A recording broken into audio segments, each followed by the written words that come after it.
Section 1. Imagine. Imagine a boy born in a restless young America. The year is 1848. The place is Fremont, Ohio. Church bells ring on Sundays. Preachers speak with certainty, and most people inherit their faith the way they inherit their family name. That boy is John Eleazer RemsburgAn. Section 2. Verified core. He was an American author, freethinker, lecturer, and secularist critic of religion. He was born on January 7, 1848, in Fremont, Ohio, United States. He died on September 24, 1919, in Porterville, California. He worked as a teacher in Kansas, then became superintendent of public instruction in Atchison County, Kansas. After that, he spent many years as a full-time lecturer, giving thousands of talks across the United States and Canada on religion, the Bible, and famous historical figures. He was active in the American Secular Union and served as its president from 1897 to 1900. His major books included Life of Thomas Paine, False Claims, Bible Morals, The Bible, Six Historic Americans, and his most famous work, The Christ, a critical review and analysis of the evidence of his existence, published in 1909. In The Christ, he argued that the Christ of the Gospels is a legendary or mythical figure. Even though a man named Jesus may have existed historically, he listed 42 ancient writers who do not clearly mention Jesus, or whose supposed references are doubtful. This list later became known as the Remsburg list. Section 3. A questioning mind. Remsburg was born into a world where Christianity was normal, expected, and rarely questioned. Churches shaped the social calendar. The Bible shaped the language of morality, and doubting religion was often treated as doubting decency itself. As a child, he would have heard sermons about heaven and hell, about sin and salvation, about a perfect book and a perfect Savior. But inside him, a different habit formed, the habit of asking, is this really true, or is this just what everyone repeats?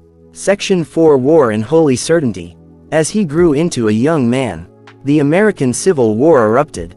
The nation split, North against South, brother against brother. Both sides quoted the Bible. Both sides claimed God. Both sides wrapped their cause in sacred language. Remsburg served on the Union side. He saw how easily violence can be blessed with religious words. He learned that people can be absolutely certain that God is on their side and still be absolutely wrong. Section 5. The classroom battlefield. After the war, he did not become a general. He did not become a preacher.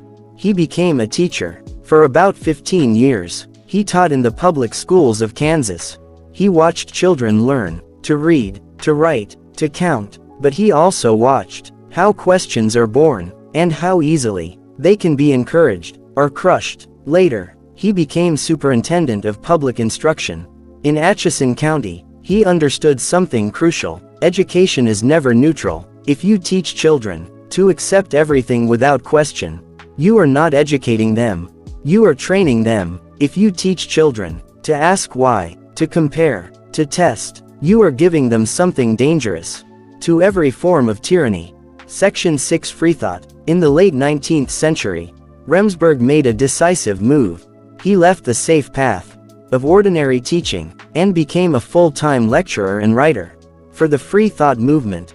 For him, Freethought meant this: no belief, not even the most sacred belief, is above examination. Tradition is not enough. Authority is not enough. Majority is not enough. If a claim is true, it can face evidence. It can face logic. It can face history. If it cannot face these things, it does not deserve to rule the human mind.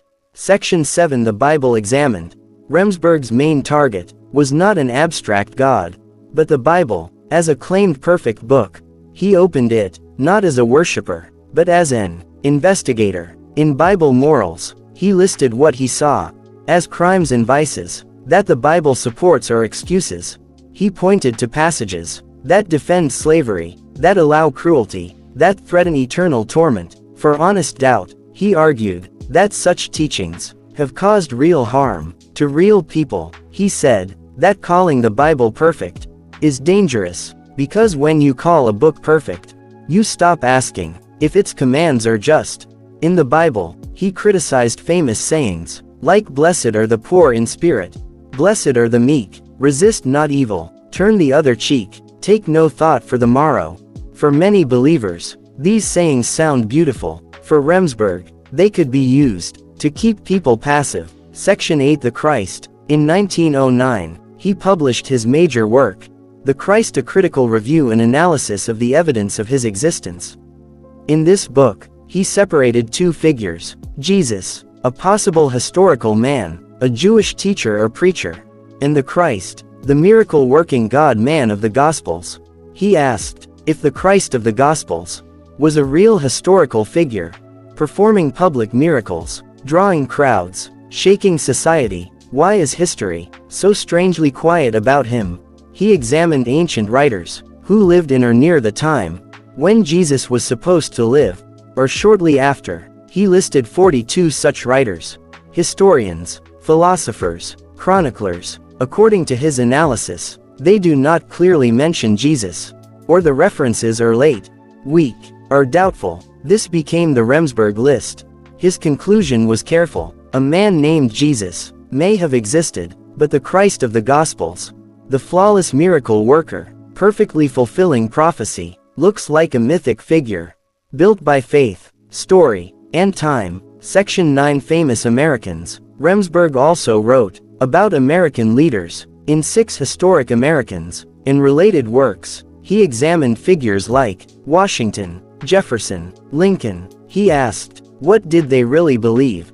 Were they Orthodox Christians? Were they deists? Were they skeptics? He went back to letters, speeches, documents. He separated what they actually said from what later generations wanted them to have said. He showed that myth-making is not only religious. Nations also create saints out of their founders. Section 10. Ethics from human experience.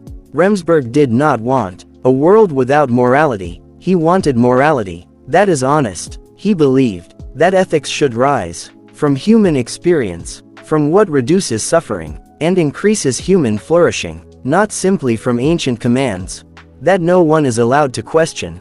For him, kindness is stronger when it is chosen freely, not when it is forced by fear of hell. Justice is more real when it is made by humans, for humans. In open discussion. Section 11. Legacy. In his time, open criticism of religion could damage a life, yet he continued. He wrote, he lectured, he debated, calmly, carefully, with documents, with arguments. He refused to pretend that he believed what he did not believe.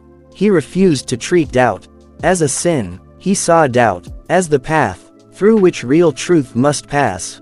When he died in 1919, he left no church, no religious order. He left books, arguments, questions, and a method. Look at the claim, ask for evidence, compare sources, follow reason. Today, his name is not widely known.